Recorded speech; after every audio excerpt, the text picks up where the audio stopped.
Kurt Zouma helps the Blues get the job done in East Sussex after a spirited display from Brighton and Hove Albion. Watch until the end of this review to hear all of my thoughts on yesterday's match.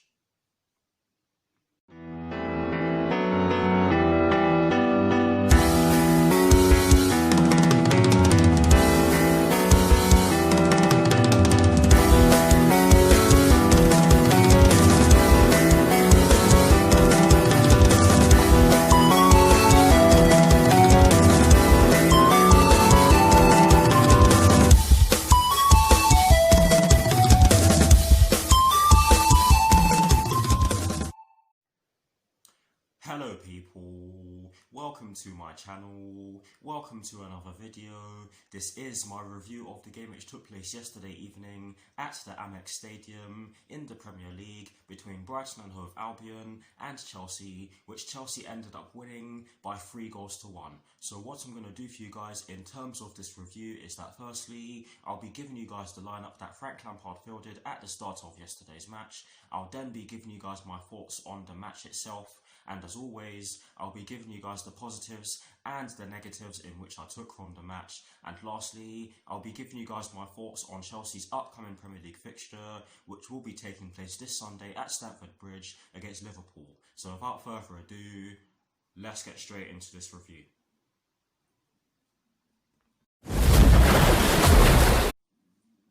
So kicking things off with the lineup that Frank Lampard fielded at the start of yesterday's match against Brighton and Hove Albion, and as always, kicking things off with the formation.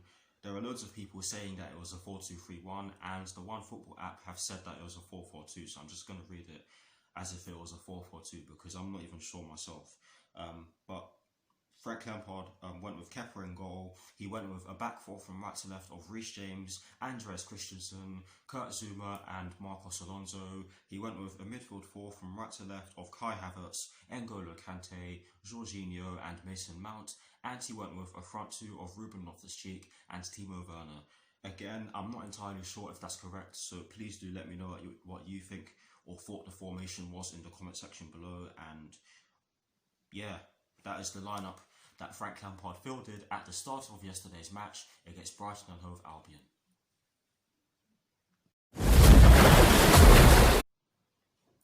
Now for my thoughts on the match itself, and as always, starting off with the first half.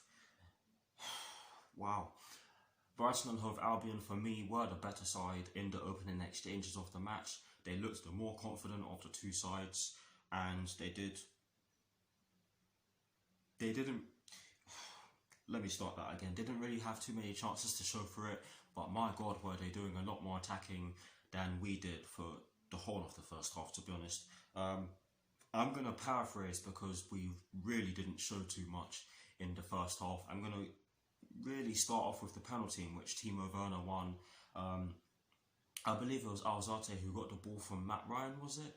But Alzate had the ball, he gave it away, and I believe it was Jorginho who intercepted, and he passed it to Timo Werner, who went round the keeper, and he got fouled by Matt Ryan, and it was a definite penalty. It was a cast iron penalty. I said this off camera to the people in which I was watching the match with, and it did go to VAR because of course that's what they're doing now. They're checking everything, or next to everything, shall I say.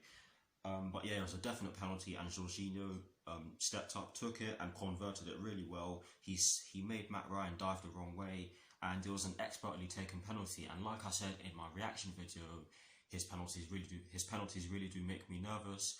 And as I also, again, I apologise if I'm acting erratically. I'm rather nervous because this is my first match review of the season. But yes, in my reaction video, I also said that this goal came against the run of play because Brighton and Hove Albion were the better side, and after the penalty, I felt as though they only got better because they were creating more chances, they were causing us more problems, and we just weren't adapting to their play. We just didn't seem to be able to do anything, and overall, there wasn't really too much to talk about. I know I've said this already, but there really wasn't too much to talk about from the first half. It really wasn't the best of first half performances, but it certainly wasn't the worst. I've seen a lot worse, and we went into half-time with a 1-0 lead, in which we can all argue came against the run of play. And now for my thoughts on the second half. To be honest, we couldn't have made too much of a worse start to the second half, because Brighton and Hove Albion did score within quick succession of the second half starting. It was a brilliant strike from Leandro Trossard. I think he got the ball from Tarek Lamptey on the right hand side. But honestly, guys, I said this in my preview as one of the 4 things in which we should do against Brighton and Hove Albion, and this is an example as to why I said we should do it, because we didn't do it for their goal, and of course they scored from this. I said that we must not allow their attacking players to have time on the ball, and what happened? Leandro Trossard took a shot from outside the box. Yes, you can argue that Kepa could have done a lot better, or possibly should have, but honestly, guys, I'm sick and tired of us not pressing the ball. I'm sick and tired of us not having the urgency. Yes, I know it's the first game of the season, but this has been going on for too long. And for many of the players in the team, or for many of the players who played in the team, let me say that again. Let me try that again for a third time. For many of the players who were in the team yesterday evening, there's no excuse for them. I'm not talking about the new signings. I'm talking about the players, all the players who are having their second season in the Premier League. I'm talking about the ones who have experience and have been in this team for quite a while. Honestly, guys, it's not good enough. We should be pressing the ball in that situation. Otherwise, it's always going to give a player the opportunity to take a shot on goal, and that's exactly what Leandro Trossard did. And he got what Brighton and Hove Albion deserved, in all honesty, because they did deserve to score, because up to that point they were the better side, and you can argue they were by far the better side, because they just were, and I really don't need to explain how. But yes, after that, Reece James comes up with an absolute barnstormer. I believe it was from 25 yards out. I did say this in my reaction video. I don't care, but it was an absolute barnstormer. He receives the ball, and what does he do? He just lashes it towards goal, and it goes straight into the top corner, and you know it's a powerful shot when the ball actually ends up out of the net. But yes, it was a brilliant strike from Reece James, and for me, he was probably one of our best players on the pitch. Yes, defensively, you can say that it wasn't his best display, but going forward, offensively, I think he was fantastic. He was whipping in some absolute peach. He was whipping. Sorry, my erratic behaviour is getting the best of me right now. I apologise, but he was whipping in some absolute peaches. He was making some good passes. He did get the goal, and of course he got the assist for the third goal, which I'll talk about now. I believe it was Timo Werner who won the corner. I can't remember who won the corner, but we won a corner, and Weiss. Wow, what's that? I mean, Reece James, not Weiss James. What the hell is that? Reece James whipped it in from the right hand side, and it fell to Kurt Zouma, and he hit it. It did take a deflection off of Lewis Dunk, but his shot was on target, so of course it's Kurt Zouma's goal. Good goal, and that won us the game. Yes, that did give us a lot of breathing space, but to be honest with you guys, I felt as though this was very harsh on Brighton. But overall, we got the job done. Not the best performance, by no means the worst. I've certainly seen a lot worse, and I did see this in my reaction video. Brighton and Hove Albion really should take a lot of credit, and there's one player who I definitely should mention, Tarek Lamptey. He was fantastic yesterday, and he was very unlucky to be on the losing side.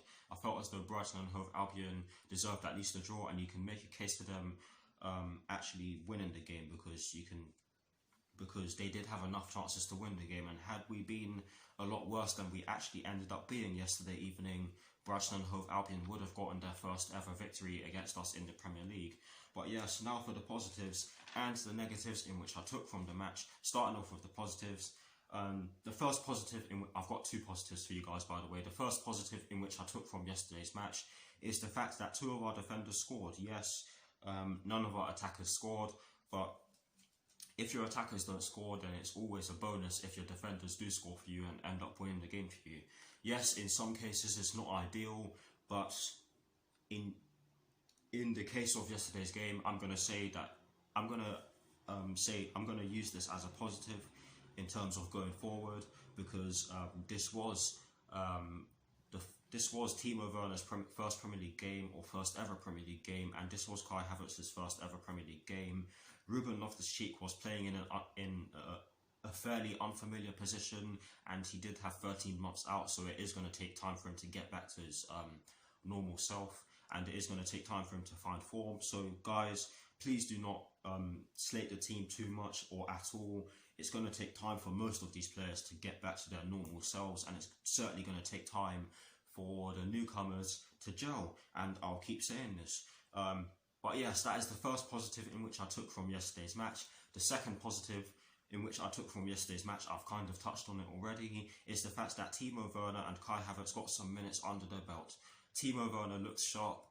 He was one of our best players on the pitch yesterday evening, and yes, I did say this in my reaction video, Kai Havertz didn't have the best of games, but he looked unfit, so fair play to him for getting that many minutes under his belt. But yes, those are the two positives in which I have taken from yesterday's match. The only negative in which I took from yesterday's match is the fact that we gave up far too many chances, and we were lucky to not concede from many more of the chances in which we gave up. But yes, I'm not going to dwell on that too much, because we did compensate. The fact that we did compensate going forward in terms of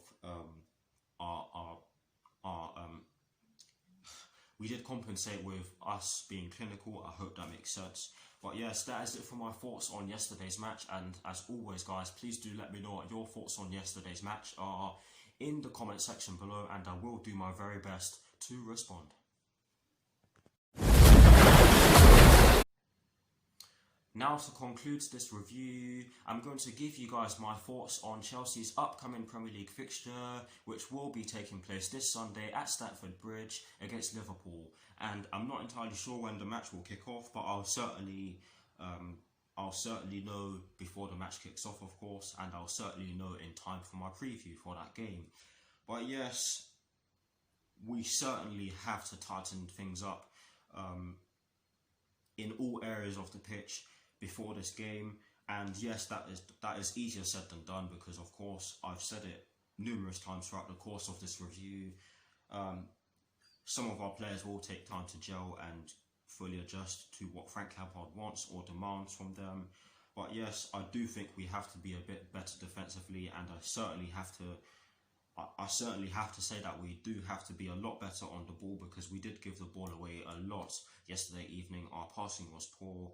Yes, I did watch Liverpool's game against Leeds United, and yes, defensively they weren't at their best, but my God, were they brilliant going forward. They caused Leeds all sorts of problems, but Leeds also caused them all sorts of problems. I do think we can get the job done against them. I do think we can beat them, of course, but we really have to turn up, because this Liverpool team are no joke, and I've seen people saying that they're not going to be the same because they haven't made a lot of signings. That's nonsense. This Liverpool team will still be up there amongst the teams challenging for the title, and for that reason we have to take them seriously. But hopefully we get the job done against them. I of course will be doing a preview for that game, and yeah, that's it for this review, and that is it for my thoughts on our upcoming fixture against Liverpool, which will be taking place this Sunday at Stamford Bridge. Thank you all for watching. Please do like, comment and subscribe to my channel for some more videos. Come on you Blues, come on Frank Lampard, and peace.